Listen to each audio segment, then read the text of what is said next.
हो,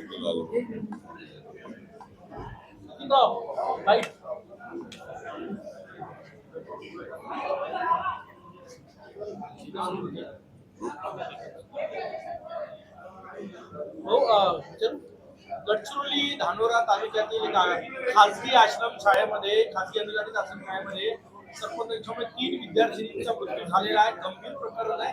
काय सांगतो? काल अतिशय दुर्दैवी घटना रात्री 2च्या सुमारास घडल्याची बातमी आलेली आहे आणि एकूण 5-6 मुलींना सर्पदंश त्या ठिकाणी झालेला आहे. त्यापैकी 3 मुलींचा मृत्यू झाल्याचं घडलेलं आहे आणि बाकीच्या लोकांवर उपचार सुरू आहे. अतिशय दुर्दैवी घटना घडलेली आहे. ती खाजगी अनुदानित शाळा होती.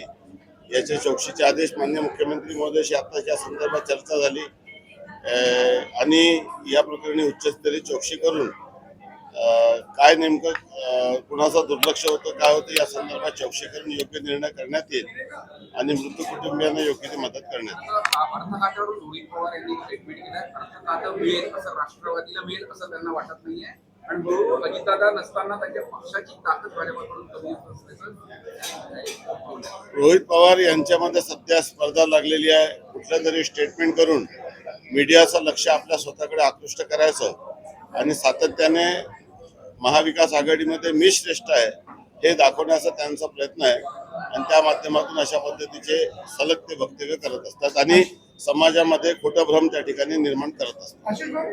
ज्याप्रमाणे फक्त 3 वर्षापूर्वी बांधलेला पूल पाऊस जास्त नव्हता म्हणजे जे आकडेवारी देण्यात येत आहे पावसावरती डिझाईनवरती दोष मढवण्याचा प्रयत्न कुठेतरी सार्वजनिक बांधकाम विभागाची अभियंते करत आहे.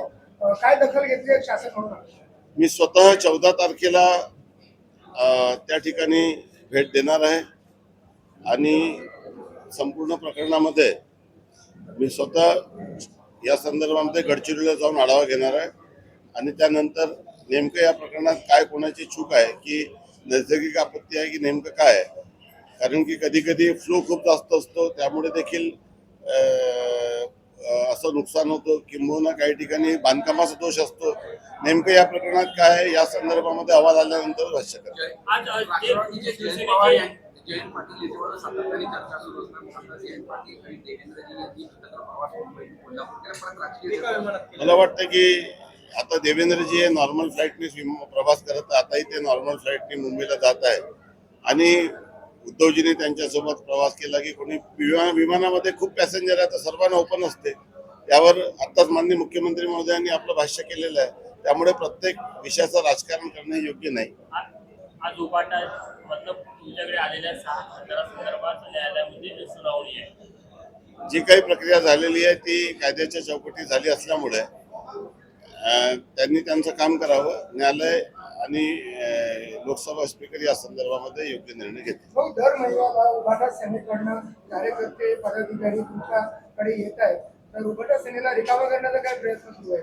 काय झालंय हे प्रत्येकाने समजून घेतलं पाहिजे की पक्ष जे आहे ते कुठल्या लिगसीने चालत नाही. म्हणजे वडिलांच्या मालमत्तेवर मुलांचा हक्क असतो परंतु पक्षावर कार्यकर्त्यांचा हक्क असतो. माननीय एकनाथजी शिंदे साहेबांनी अत्यंत 2 वर्षाच्या कालखंडात मुख्यमंत्रीपद कसं न्याय द्यायचा असतो आणि महाराष्ट्राच्या प्रत्येक कार्यकर्त्याच्या मागे कसं ताकदीने उभं राहायचं असते आणि त्यासोबतच जे विधानसभेमध्ये त्यांच्या नेतृत्वामध्ये जो यश आलं त्या यशातून त्यांनी स्ट्राईक रेट कसा चांगला करायचा असतो. म्हणजे फक्त शिवसेना नाही तर पूर्ण महायुतीमध्ये जो स्ट्राईक रेट त्यांच्या नेतृत्वात मिळाला त्याचा म्हणजे कदाचित त्याचा विसर माननीय उद्धवजी आणि त्यांच्या सर्व टीमला झालेला असावा. खऱ्या अर्थाने शिवसेनाचं खरं नेतृत्व कोण करू शकतो? बाळासाहेबांच्या विचाराला कोण न्याय देऊ शकतो? बाळासाहेबांना अभिप्रेत असलेला शिवसैनिक कोण आहे? आणि त्यांनी सांगितलं होतं की शिवसेनेत जे मिळेल ते शिवसैनिकाला मिळेल आणि ते केव्हा त्यांच्या कुटुंबाचे लोक कुठल्याही पदावर राहत नव्हते.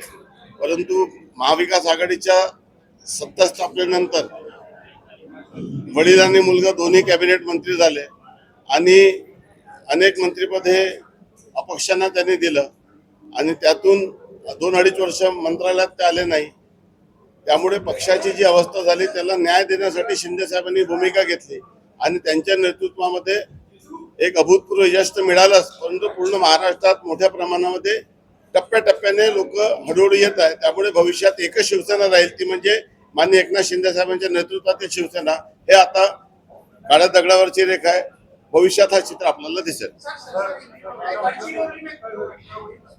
दुर्भाग्यपूर्ण घटना हुई कि सर्पदंश से कई लड़कियों को सर्पदंश हुआ है, जिसमें से 3 लड़कियों की दुखद मृत्यु की खबर आई है।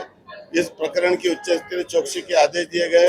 अभी अभी मैंने जिलाधिकारी से भी इस संदर्भ में बात की, माननीय मुख्यमंत्री महोदय से भी इस संदर्भ में बात की, और इस खाजगी स्कूल थी वो अनुदानित, उसमें इस तरह की घटनाओं में बहुत दुर्भाग्यपूर्ण है। कौन दोषी है, अभी अभी मैंने जिलाधिकारी से संदर्भ में चर्चा करके रिपोर्ट बुलाया हूँ। एक प्राथमिक रिपोर्ट मेरे पास आया, लेकिन इनफैक्ट इसमें अगर जिसकी रिस्पॉन्सिबिलिटी होगी वो फिक्स की जाएगी और मृतक कुटुंब को योग्य तो मदद की जाएगी। बहुत दुखद घटना है, हम सब इस दुखद घटना से बहुत ही स्तब्ध है, और मुझे ऐसा लगता है कि पूरे तरह से आश्रमशाला का ऑडिट करना और ज़्यादा जरूरी है, और इसमें अगर कोई डिपार्टमेंटल निग्लिजेंस होगा तो उस पर भी एक्शन ली जाएगी।